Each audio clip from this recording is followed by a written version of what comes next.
कटौती के साथ दिल्ली में कह रहा था, लोग विश्वास नहीं कर रहे थे। मैंने कहा था कम से कम 6 सीटें हम लोग बताता है कि मैं राजस्थान का सबसे लोकप्रिय नेता हूँ। 2023 में उसने 51,000 वोटों से हम लोगों को हरवाया था और आज हम गर्व के साथ कह सकते हैं हमारे जो ये 2 नेता यहाँ मंच पर खड़े, उनके नेतृत्व में हमने करीब करीब उन्हें हरा दिया है और उनकी जीत 51,000 से घट करके 2,000 पर आ गई। यानी आपने सिद्ध किया है कि पूरे राजस्थान में ही नहीं, दौसा में भी अब सबसे लोकप्रिय पार्टी अगर कोई है तो वह भारतीय जनता पार्टी।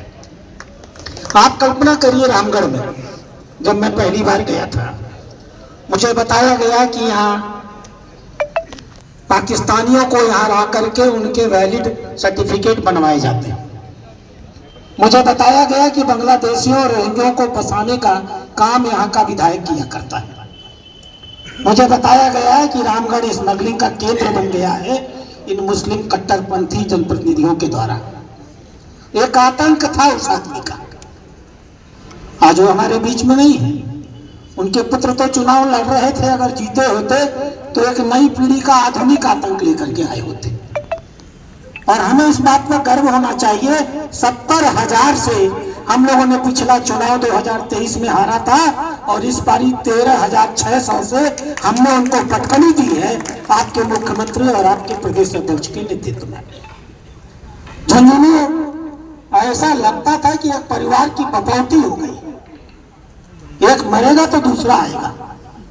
किसी तीसरे को झुंझुनू में राजनीति करने का अधिकार ही नहीं था। लंबा समय हो गया था कोई भाजपा का विधायक नहीं जीत पाता था।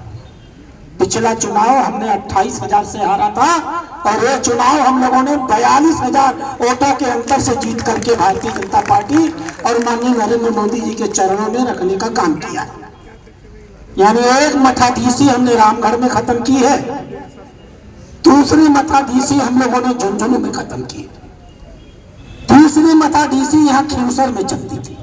मैं अभी भीतर कह रहा था, एक चूहे को हम लोगों ने पाल करके शेर बना दिया था और हमें एहसानमंद होना चाहिए खींवसर की जनता का। खींवसर की जनता ने उसको वापस चूहा बना दिया है। एक ऐतिहासिक हार उसको दी गई है।